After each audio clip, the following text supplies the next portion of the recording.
Hai, Assalamualaikum semua. Salam sejahtera kepada semua anak murid saya.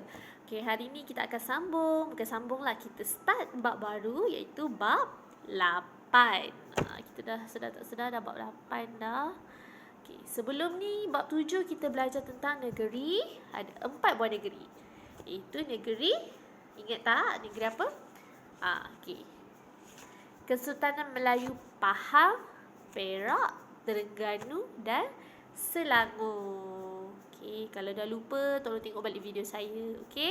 So hari ni kita sambung bab 8 pula. Negeri lain pula negeri baru iaitu Kedah, Kelantan, Negeri Sembilan dan Perlis. Macam mana pula keempat-empat negeri ni punya sejarah pembukaan negeri lah. Sejarah macam mana negeri-negeri ni dapat raja. Ada raja, ada pembentukan institusi beraja. Kita akan tengok saya kecilkan sikit muka saya ni. Alright. Ini ada gambar-gambar. Awak boleh nampak istana-istana yang ada dekat negeri keempat-empat negeri yang kita nak belajar ni. Istana Kedah, Anak Bukit Kedah, Istana Seri Menanti, Negeri Sembilan, Istana Arau dekat Perlis, Istana dekat Kelantan. Pengasasan keempat-empat negeri ni Kedah, Kelantan, Negeri Sembilan dan Perlis. So first, pengenalan dulu. Antara keempat-empat negeri ni, Kedah, Kelantan, Negeri Sembilan dan Perlis, Kedah adalah antara negeri yang terawal sekali yang telah diasaskan sebelum wujudnya Kesultanan Melayu Melaka. Awak boleh baca dekat pengenalan ni. Kerajaan Kedah merupakan kerajaan terawal yang diasaskan dekat negara kita. Manakala kerajaan Kelantan, Negeri Sembilan dan Perlis diasaskan setelah berakhirnya Kesultanan Melayu Melaka. Kesultanan Melayu Melaka dah berakhir, barulah diasaskan ketiga-tiga negeri ni, Kelantan, Negeri Sembilan dan Perlis. So Kedah ni dia dah ada saing-saing Melaka lah, zaman-zaman Melaka dulu. Antara negeri yang terawal lah Kedah ni. So kita tengok macam mana kerajaan Kedah ni diasaskan. Kerajaan Kedah tu memang dah lama ada, dah ada. Cuma kerajaan ni maksudnya institusi beraja, pentadbiran yang memimpin kerajaan dekat Kedah. Macam mana wujud dia? Ini Gunung Jerai, Sungai Mas, Kuala Sungai Merbuk. Ini adalah ilustrasi kawasan Kuala Sungai Merbuk yang menjadi tempat kedatangan Maharaja Derbaraja. Maharaja Derbaraja ni siapa? Inilah Maharaja yang kita akan tengok lepas ni. Maharaja Derbaraja yang akan menjadi raja di Kedah.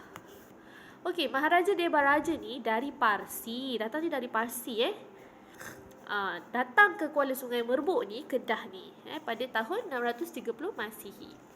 Lepas tu Tun Dermadewa dan Tun Perkasa ni adalah ketua orang Melayu dekat Kedah.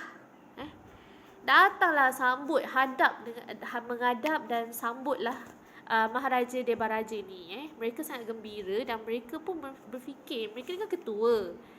So mereka fikir Maharaja Derbaraja ni adalah orang besar yang datang daripada Parsi, orang yang besar, orang yang hebat. So apa kata kalau kita lantik Maharaja Derbaraja ni jadi raja dekat Kedah. Kemudian pemasyhuran Maharaja Derbaraja ni sebagai raja Kedah telah disusuli dengan pengiktirafan alat kebesaran. Biasalah kalau jadi raja, macam kita belajar sebelum-sebelum ni, jadi raja mesti ada alat-alat kebesaran. Macam nobat lah, cap moho, sebagainya lah, alatan-alatan kebesaran, barang-barang kebesaran. Dan nobat adalah diwarisi sebagai antara alat kebesaran kerajaan Kedah. Baginda kemudiannya telah membina pusat kerajaan dekat Sungai Mas. So pusat kerajaan kat Kedah ialah dekat Sungai Mas yang Baginda Maharaja Derbaraja ni tubuhkan. Kawasan pemerintahan kerajaan Kedah ni berkembang menerusi pembukaan kota atau pusat pentadbiran baru. Bila seseorang pemerintah tu naik tahta. Maksudnya seseorang pemerintah menaiki tahta tu maksudnya apabila ada raja lah, maksud dia. Dah dilantik lah seorang raja yang baru. Okey, Kota Si Putih telah dibuka oleh Tunku Ahmad untuk menghadapi ancaman daripada Siam dan Aceh di utara. Kemudian ini antara kota-kota ataupun pusat-pusat pemerintahan yang raja tubuhkanlah Kota Si Putih.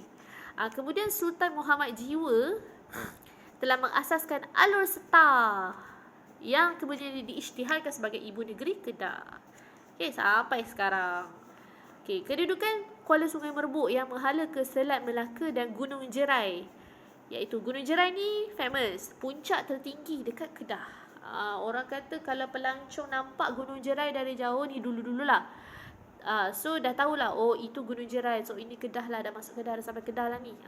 Dia menjadi tumpuan pelancong. Dia menjadi sebagai macam mercu tanda lah, puncak tertinggi dekat Kedah. Kawasan tumpuan pedagang membolehkan Kedah menjadi pusat perdagangan yang muncul sebagai sebuah negeri yang makmur. Okey, so dah habis Kedah. Okey, awak tengok dekat petunjuk ni, kota pentadbiran kerajaan Kedah. Yang ada merah-merah tu, itu semua adalah kota-kota pusat pentadbiran dia. Yang dia dah berubah-ubah lah. Dia buat kat sini, ditubuhkan dekat sini, tubuhkan kat sini. Semuanya adalah untuk mengelak daripada ancaman Siam. Awak boleh baca dekat atas ni tadi. Okey, dah habis Kedah, kita masuk Kelantan. Kelantan. Kelantan negara dekat negara pula, negeri yang jauh dekat atas sana kan. Kelantan. Kelantan ni pada asalnya adalah sebuah wilayah. Kelantan ni, negeri ni adalah sebuah wilayah yang pernah bergabung dengan kerajaan Patani. So pengasasan kerajaan Kelantan ni adalah hasil daripada penyatuan dua wilayahnya oleh putera pemerintah tempatan. Okey, tak faham? Okey, kita tengok lagi. Kita tengok sejarah dia macam mana. Okey, ini kita tak betul lah dulu. Tadi kan saya kata Patani kan? Okey, yang warna kuning ni adalah negara Patani besar. Itulah semua Patalong, Senggora, Patani, Pangkalan Datu, Kuala Terengganu ni semua berada di dalam negara Patani besar. Okey, Kelantan merupakan sebahagian daripada negara Patani besar. Yang waktu tu negara Patani besar ni diasaskan oleh Raja Sakti I. Kemudiannya, kemangkatan pemerintah terakhir pemerintah terakhir, raja yang paling terakhir lah dekat Patani besar ni, iaitu Raja Bahar, telah menyebabkan Kelantan ni berpecah dua. Okey, jadilah kepada Kelantan Barat dan Kelantan Timur. Dah pecah dua. Satu timur, satu barat. So dekat barat ni dia berpusat dia dekat kota Kubang Labu, dan Kelantan Timur berpusat dekat kota Pangkalan Datu. Okey, Long Yunus ni adalah putera pemerintah dekat kota Kubang Labu. Kota Kubang Labu tu dekat mana? Dekat Kelantan Barat. So Long Yunus ni lah yang telah menyatukan kembali kedua-dua Kelantan Barat dan Kelantan Timur ni menjadi satu, dan mengasaskan kerajaan Kelantan pada tahun 1762. Okey, faham? So Long Yunus ni lah putera pemerintah dekat Kelantan Barat yang dah mencantumkan semula dan mengasaskan kerajaan Kedah. Kerajaan Kelantan. Sorry, tersalah. Baginda menaiki tahta dengan gelaran Yang di-Pertuan Kelantan dan mendapat pengiktirafan daripada Sultan Terengganu. Okey, kemudian pada tahun 1777, baginda ni memindahkan pusat pentadbiran ke Kota Galuh. Okey, baginda juga telah mengarahkan pembinaan Masjid Kampung Laut yang merupakan simbol pentadbiran Islam di Kelantan. Macam yang kita tahu, Kelantan ni sebuah negeri yang agak Islamik lah. Negeri-negeri lain pun Islamik juga, tapi Kelantan ni dia ekstra sikit lah, macam kita tahu kan. Okey, Sultan Muhammad II adalah antara pemerintah yang masyhur dekat Kelantan. Baginda telah mengasaskan Kota Baru sebagai pusat pemerintahan. Dan istana Balai Besar dijadikan sebagai tempat bersemayam dan pentadbiran kerajaan Kelantan. Baginda juga, Sultan Muhammad ni telah mengasaskan Undang-Undang Syarak. So So disebabkan undang-undang syarat ni, Kelantan ni menjadi sebuah negeri yang aman, makmur dan menjadi tumpuan para pedagang dari negara jiran dan negeri-negeri Melayu yang lain. Keturunan Long Yunus telah mewarisi pemerintahan kerajaan Kelantan sehingga kini. Kebanyakan ya negeri-negeri Melayu yang kita dah belajar, semua tu kiranya macam keturunan-keturunan yang mewarisi pemerintahan yang sehingga kini ni adalah keturunan yang samalah daripada zaman dulu tu. Sebelum tu dekat sini dia tambah lagi tentang legenda pemerintahan raja perempuan dekat dalam kerajaan Kelantan. Rasanya awak pun pernah dengar kot nama-nama pemerintah ni, Cik Siti Wan Kembang, Puteri Saadong. Ni kedua-dua legenda ni adalah raja perempuan yang pernah memerintah kerajaan Kelantan. So pernah lah orang perempuan yang jadi raja dekat sesebuah negeri. Okay, next. Kerajaan Negeri Sembilan. Negeri Sembilan dekat-dekat dengan Melaka. Okay, ini peta menunjukkan kedatangan masyarakat Minangkabau ke wilayah di Negeri Sembilan. Minangkabau dengan Negeri Sembilan kan sebelah-sebelah je tu. Tu yang banyak orang-orang masyarakat Minangkabau datang ke Negeri Sembilan. Okay, kita tengok kehadiran masyarakat Minangkabau ke beberapa wilayah di Negeri Sembilan telah membawa kepada pengasasan kerajaan Negeri Sembilan oleh Raja Melewar. Raja Melewar ni pun datang dia daripada masyarakat Minangkabau. Negeri Sembilan ni pada asalnya adalah naungan Kesultanan Johor Riau. Dia tak ada raja, so dia bernaung di bawah Kesultanan Johor Riau. Kemudian pada awal abad ke-15, masyarakat Minangkabau yang berasal dari Sumatera tu telah merantau. Mereka suka merantau dan mendiamilah beberapa wilayah dekat Negeri Sembilan. Banyaklah orang-orang Minangkabau yang ada dekat Negeri Sembilan. Pada tahun 1770, empat penghulu luak ni maksudnya orang-orang macam ketua-ketua kaum, ketua-ketua dekat Negeri Sembilan lah.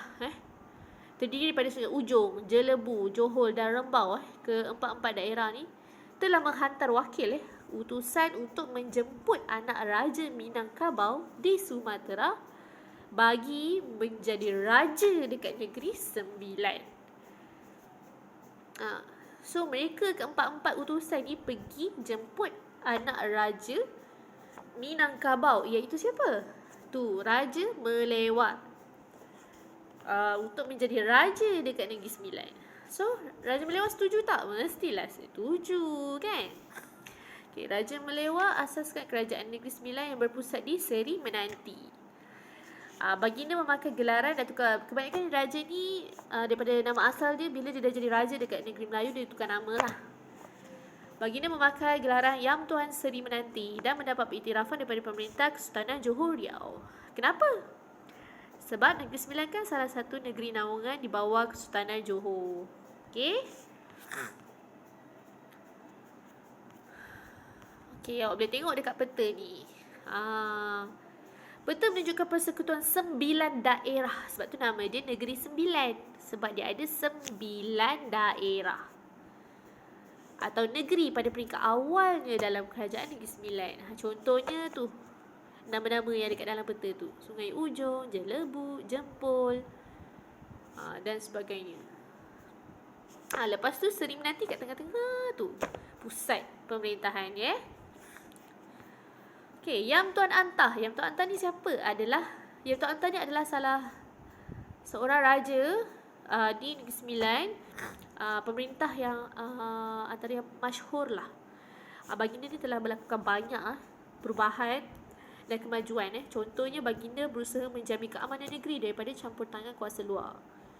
Kestabilan pemerintahan membolehkan Negeri Sembilan ni memperluaskan hubungan dia dengan kerajaan lain. Okay, Yang Tuan Antah dengan Yang Tuan Seri Menanti tadi orang yang berbeza, tak sama. Ni dia cerita Yang Tuan Antah ni selepas Yang Tuan Seri Menanti tadilah.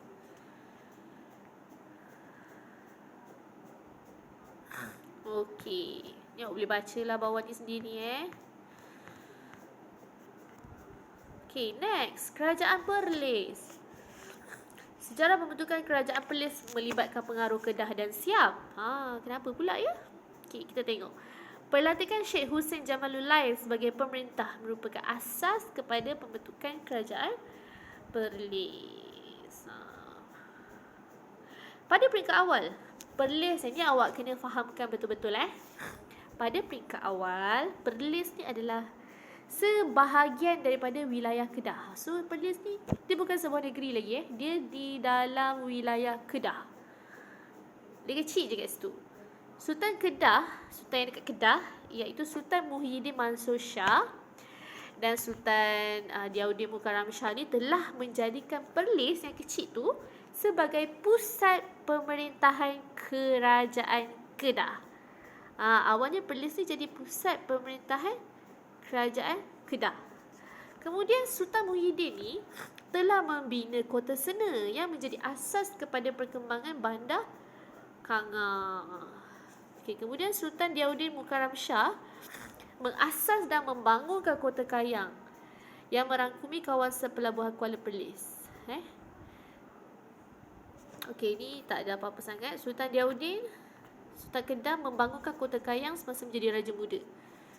Ni dia cerita pasal sultan-sultan ni lah, apa yang sultan-sultan ni telah buat semasa hayat mereka kepada negeri Kedah.